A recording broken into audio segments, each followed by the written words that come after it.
Speaking এক্সামের সময় এক্সামিনারকে impress করার জন্য one of the best ways হচ্ছে প্রোনাউন্সিয়েশন, যেটার উপর একটা স্কোরও ডিপেন্ড করে। 25% স্কোর স্পিকিংয়ে ডিপেন্ড করে হচ্ছে আপনার প্রোনাউন্সিয়েশন কেমন এটার উপরে।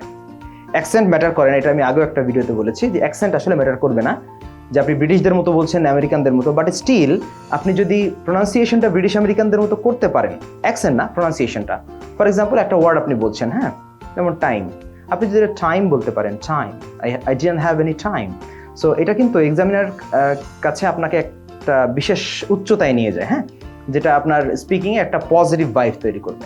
সো প্রোনাউন্সিয়েশনটা যদি সুন্দর করতে চান তাহলে ইনস্ট্যান্ট তিনটা জিনিস আপনি, তিনটা উচ্চারণ আপনি ইনস্ট্যান্ট চেঞ্জ করে নিতে পারেন।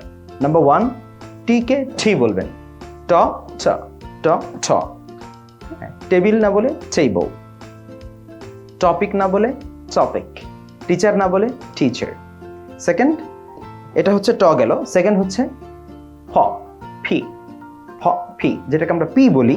খুব ইজি, মানে বাংলাতে যেমন ফ আছে, হ্যাঁ, ওই ফটাকে একটু মাইল্ডলি, পুরো ফ না বলে ফ, দুই ঠোঁট মিশিয়ে ফ বলেন।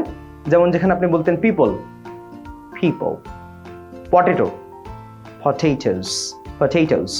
এটা শুনতেই যেমন ভাল লাগে, হ্যাঁ, মানে এখন আপনারা হয়তো ফিল করছেন যে পটেটোর চেয়ে পটেটোস খেতে মজা না, খেতে মজা না, শুনতে মজা, হ্যাঁ।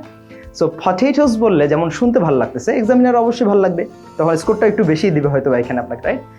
তাহলে প্রথমটা বললাম ছ ইনস্টেড অফ ট, ফ ইনস্টেড অফ প, ফাইনালি খ, খ।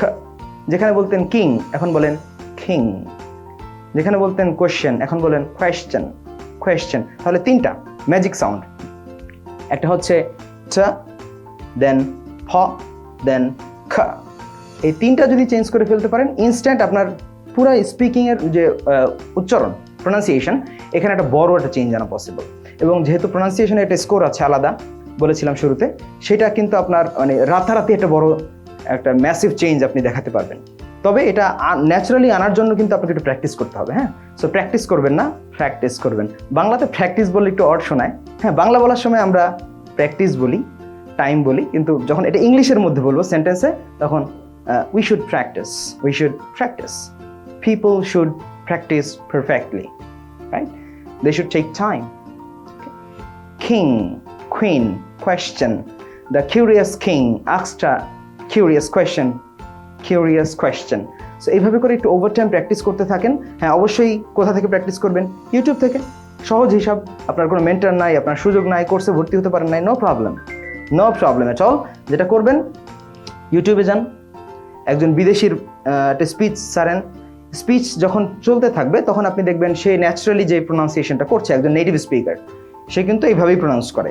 সো ওই ওয়ার্ডটা ফোকাস দিয়ে যে আসলে আমি কিভাবে করি, এখানে কিভাবে করলো, এটা কিন্তু একটা মাস্টার ওয়ে, যে আপনি যে কোনো টপিককে এইভাবে কিন্তু আয়ত্ত করতে পারেন, হ্যাঁ। শুধুমাত্র প্রোনাউন্সিয়েশন না, অন্য জিনিসগুলো আপনি এইভাবে একজন নেটিভ স্পিকার, ফ্লুয়েন্সি বা তার ওয়ার্ড চয়েস, ভোক্যাবুলারি নিয়ে এরকম আরেকটা ভিডিওতে বলবো যে কিভাবে আপনি ভোক্যাব ডেভেলপ করতে পারেন বিদেশিদের সাথে। So this is a very effective way. Change your pronunciation and get better score in speaking. Thank you very much.